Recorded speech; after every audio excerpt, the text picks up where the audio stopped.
उज्जैन नगरी के महान राजा विक्रमादित्य अपनी वीरता, बुद्धिमत्ता और न्यायप्रियता के लिए दूर दूर तक प्रसिद्ध थे।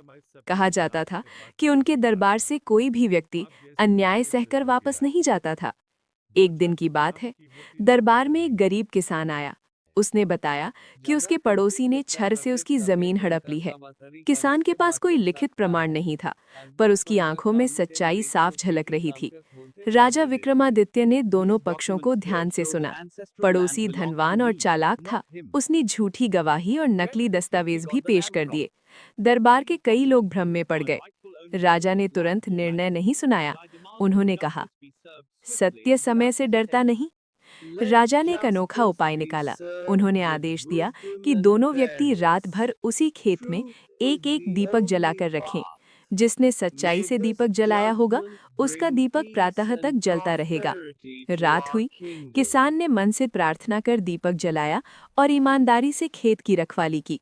दूसरी ओर लालची पड़ोसी को डर सताने लगा। अपराध बोध से उसका दीपक बार बार बुझने लगा और अंत में वो भाग खड़ा हुआ।